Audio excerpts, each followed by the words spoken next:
So we've got a match against Pearly, and this match, I think, this match should have been a lot quicker than it was, but I made a couple of silly decisions in it that made it longer than it needed to be. But yeah, we're gonna start off. He goes for Lily. I never really know what to hit in the Pearly matchup, so this is why I didn't actually. I don't know if that makes sense. He has cross out anyway, but yeah, in my head, I always think that usually hitting the noir when they try and set is the best hit. Maybe I'm wrong. I don't know. If you're a Pearly player, tell me in the comments. But yeah, he goes for Lily.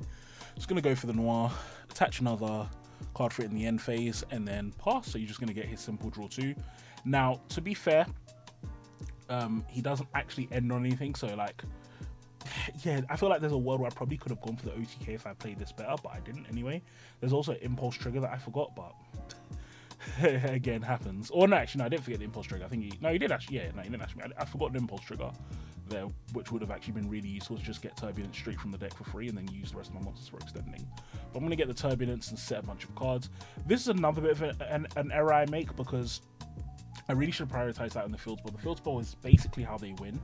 And ending on anything that's not Masquerena, so you can deal with the field spell, is just dangerous against Pearly because it just makes it hard to play against them. Now, luckily, I had an Ash in hand to deny him a bit, but he does have Prosp, so let's see where he goes from there. He gets a Delicious. So what happens here? I think he does actually manage to get a few bodies here because he puts a Lily and a regular Pearly on the board. So yeah, he gets the Lily. I'm going to use SP to get rid of Anima, not because I'm scared of Anima, more because I don't want to lose to Happiness blowing my card. He does normal summon Lily, and I think that's the first mistake. I definitely should have just extinguished that. Extinguishing that is more useful because it means even if he gets the add backs, he's not getting another XYZ summon this turn. So I definitely should have just extinguished the Pearly. It didn't make sense to contain it there, but it is what it is. So he's going to add a bunch of cards to his hand. I mean, look at this incredible value that he's getting here.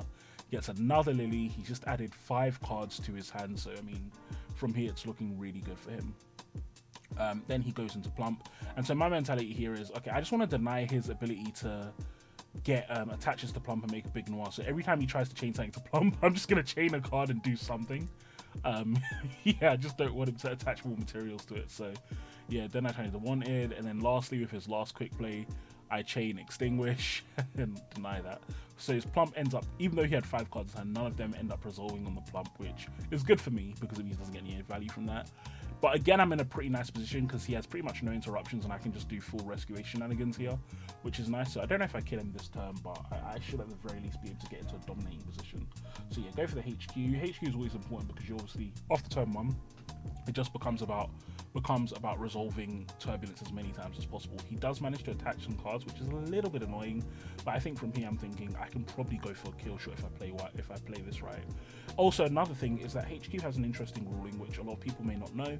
You don't have to shuffle all 4 back to get the draw. It just says shuffle them back, if I'm not mistaken. So it's shuffle them, then draw 1 card, which means that because it doesn't specify all 4, if you don't shuffle them all, you don't actually lose.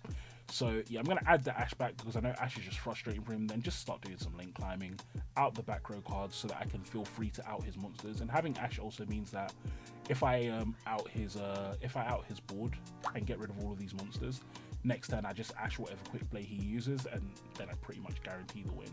So yeah, Typhon is my last summon, just to out his Pearly card. He's going to try and spin a bunch of cards back. I'm going to call by the Grave Lily. That means I need less interruptions, which is good. Then he's going to go for Pretty. As soon as he puts Pearly out, I'm going to Ash that, not let him get any cards. Straight into game 2. So game 2, I'm not really sure what he does again. This is, a lot of these games are like a week or 2 ago, so I'm not really remembering what happened in between games. But I know one of these games I do make a pretty big misplay. So yeah, he goes into Field Spell. Field Spell isn't that deep because yeah, it's like I'm not targeting him on his turn that easily anyway, so it doesn't really matter that much. But as you can see here, he's got a pretty okay hand where it's like it allows him to actually get some plays, and I have no interruptions to stop him getting those plays. What is nice though is I do have a couple of routes to playing into his board, but I would say that Ash is probably the scariest thing. Having Ash just turns off emergency and makes it so hard to play into this deck, and then I top deck another Ash which is useless, so I just actually doesn't get an extra draw, but it's doing nothing here. So he's gonna get big fat noir. So what's my route here? Well, the best route here is to try and bait out as many interactions before using Hydrant. That card is basically just Hydrant, so I was like, okay, let me get Diabell Star first, and then but unfortunately I forgot about Ensemble Robin, which isn't great. Now, I do get the second Hydrant on field, and he doesn't immediately bounce that. But from there, I know he's just got Noir monsters, and I can't do much because he actually my emergency. So, game 3. Draw's really good against Purrely, like when you're going first, because the only way Purrely realistically beats you is Zeus. If you draw them, what's going to happen a lot of time is the Purrely player has to rely on resolving their Purrelys a lot of times, so this specific monster, and then being able to make a fat Zeus so they can out your board, then stop you from playing, and then go back to them and play. So if they don't get that big Zeus, and they don't get a lot of searches, they're not getting that big Zeus, and draw basically denies that, which is really good. So it's going to be a simple terahertz line here, I think. I'm guessing a simple terahertz line because my hand is pretty nuts, and it doesn't really lose too much. My hand only really loses to like double imperm, or like Ash and imperm, or like Nib and Ash. Yeah. But yeah, so we're going to get our set 4 here. I do go for the reinforced line here because I've already got contain in hand, so it's like might as well plonk reinforce down the field to get some recursion. I'm going to climb up into terahertz, and this is looking really good for me at the moment because, I mean, I've just got an absolute huge amount of pluses off that card. I've got 4 cards in hand. I mean, it's looking great. So he's going to activate his field spell. I'm going to straight away negate that. That's the only card I care about. Then he's going to activate Lily. Always going to be contained on that Lily because it just hugely causes issues for the deck. But then, unfortunately, this is it actually. This is the huge misplay I make. I didn't revive my Hydrant. So I always normally revive my Hydrant in draw phase. I forgot to do it here, which gets me hugely punished to make this game last way longer than it should have. If I'd contained that Lily, it would have been... A Hydrant contained that Lily would have been absolutely huge, but unfortunately I didn't get it. Then he also brings out an Anima, which means I have to waste my contain on the Anima, which is just absolutely crap. I do get to negate his second field spell, but... I mean, that doesn't really do that much, which is really annoying. And this game is just, for me, it's like, oh my gosh, like, how am I about to lose this game? That's what I was thinking now. It's like, oh, this guy has gotten so much value and so many interruptions, and I haven't really done anything to him. Now, I do go for the Extinguish on the Lily, but he has Happy in hand, which is quite scary because it means that, yeah, he gets to avoid that pop, and that pop does nothing. But the good thing is I do have a big board, so he does have like a lot of work to do to out my board. So here I'm actually going to use reinforce on Hydrant just because it does 2 things. Reinforcing Hydrant firstly means that I potentially, if he had made a big Noir, I would have had the plays to reset, rescue or something and play on his turn. Then also it means next turn, if he doesn't outroar my monsters, it's hard for him to do Hydrant because it can't be targeted. He does make Zeus, which is very smart because Zeus just lets him out everything pretty much for free. So I'm going to go for Extinguish to make him feel like, oh, maybe he has Hydrant, and then I think I'm going to use Diabell Star if it's engraved. Yeah, I'll use Diabell Star to add Hydrant to hand. And so my goal here is really just get his Sky Thunder to trigger as many times as possible. Now, one interesting thing about the Purrely matchup, it's a bit like Unchained. They can't play off one card, or there's only very specific one card combos they can play off. So like in Unchained, Tour Guide and stuff is like the only one card combos they can play off after turn 1.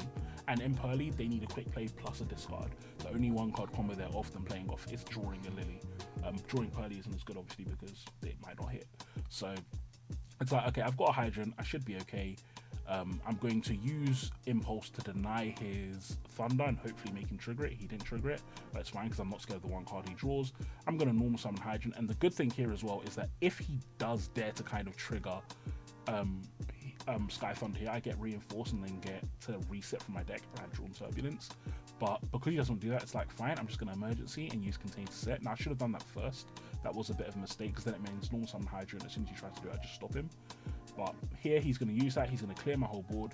I'm going to use Reinforce, reset Field Spell, and then it's just pretty much game from here. Like I've just gotten too much advantage. His entire board's been outed. I've got the Ash. I've got the Turbulence. It's looking really, really good for me. I draw into a Nib. I don't know why I kept nibbing against Purrely. I don't think it's actually a particularly good card against them. But yeah, it's just going to be a simple Turbulence set 4, and then I can just keep punishing him. So what's his top deck? I don't think it's going to be good enough for him to even try. Yeah, his top deck is an Imperm, so nothing you can do about it. But yeah, very, very good game. I didn't play it as well as I could have. My opponent did play it superbly. But yeah, thank you guys for watching, and I'll talk to you soon. Peace.